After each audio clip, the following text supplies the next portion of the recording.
The International Energy Agency has doubled down on its forecast that oil usage will peak in 2030 as a supply glut looms. The IEA reports global oil demand will peak at 101.7 million barrels per day in 2030, with clean energy set to absorb future energy demand growth. But fossil fuel economies such as OPEC disagree. And for more insights, CNA's Roland Lim joins us live now from the Singapore International Energy Week Forum. Roland?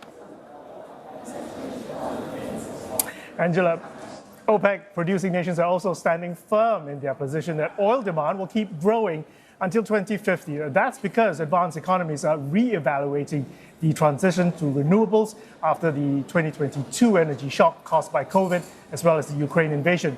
Now, their views are at odds with climate change advocates and those calling for a faster pace of transition to renewables.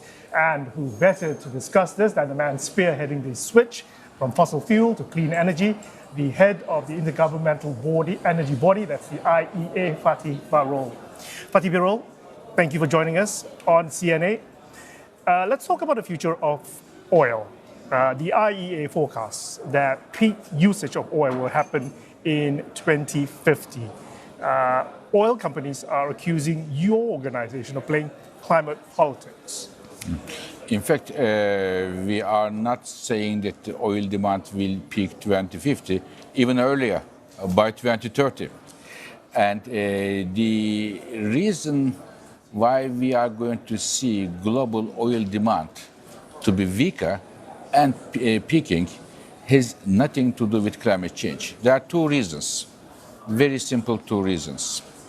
Reason number one is China, the largest oil importer of the world. In the last 10 years, more than 60% of global oil demand growth came from China only. So 60% China, 40% everybody, the rest of the world put together.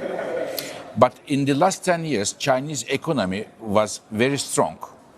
It grew more than 6% per year, so needed a lot of energy to grow.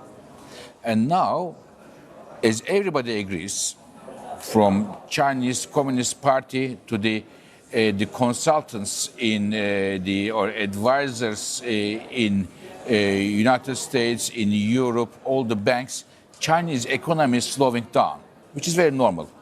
So a slower economy needs less oil, and this is very obvious. This is number one. Number two reason is electric cars. Electric cars are growing everywhere. In China and in Europe, in North America, and this part of the world as well. And they are eating up from the growth of oil.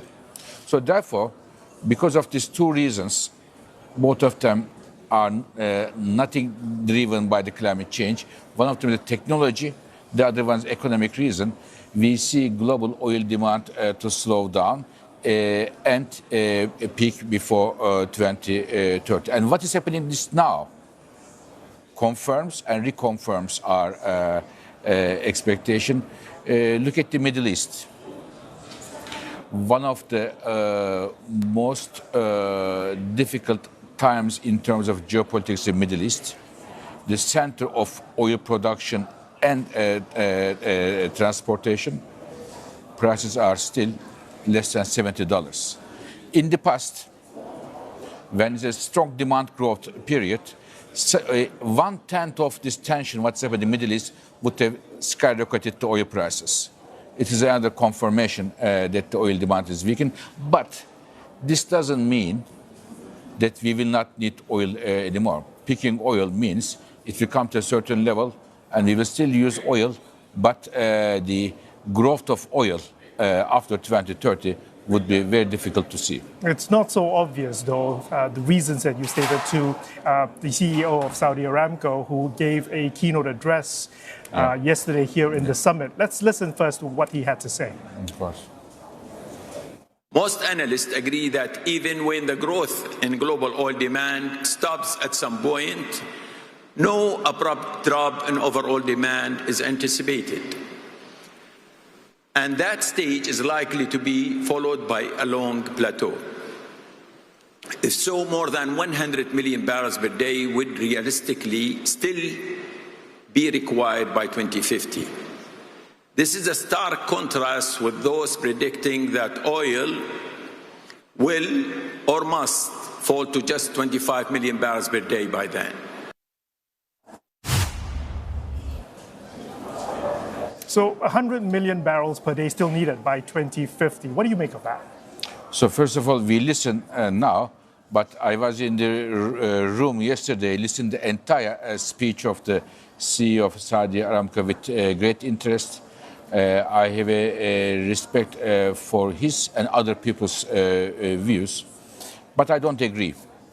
I believe that the global oil demand will be weaker than today in 2050, lower than today, because of the new technologies coming in the market. We are seeing that where we use oil, for example, transportation sector is a key sector. It is going to be electrified. It has already started. In China today, 60% of all new car sales are electric cars. It is the next chapter of car manufacturing. It is coming. The buses is the same, the trucks, it will come. So I believe the oil demand in 2050 will be significantly less than today. But once again, it doesn't mean that it will be zero. We will still need some oil to be part of the global energy mix. Still, global electricity needs is growing faster than expected. I mean, in the next 10 years, the energy requirement for, say, the size of a country like Japan is needed to be added every single year. And now nuclear is back in the mix. I mean, data centers running AI need a lot of energy, and tech companies are turning to small modular nuclear reactors. Should that be in the conversation towards the green transition? Yeah, very much so. I mean, as you mentioned, the electricity demand is growing very strongly around the world. In Asia, in Europe, in Africa, in Latin America, everywhere. And this confirms what I said a minute ago. After the Industrial Revolution, we had the age of coal. Then we moved the age of oil. We are still in it, but I hear the steps of age of electricity is coming now, and it is the reason electricity demand is growing, and this demand of electricity will be met by renewables, by other fuels, but also by nuclear power. I would say that after the Fukushima incident, nuclear made a slowdown, but it is making a big, strong comeback around the world. In Japan, in Korea, in China, in Europe, everywhere. And it is happening in two ways. One, building new large-scale nuclear power plants. And two, pushing the small modular reactors, which could feed the data centers and the others. So nuclear is back to the game. And I would say it could be one of the integral parts of the global energy mix in the next years to come. You mentioned coal. Surprisingly, 2023, your agency said that coal demand actually had risen to 8.7 billion tons. That's up nearly 3% from the previous year. You were hoping that it would flatline by now and then plateau down. Why hasn't it happened? We see two different pictures. One, rest of the world. Second, China. In the rest of the world, we see global coal demand is declining. But in China, we have seen last year coal demand increase mainly as a result of China hydropower.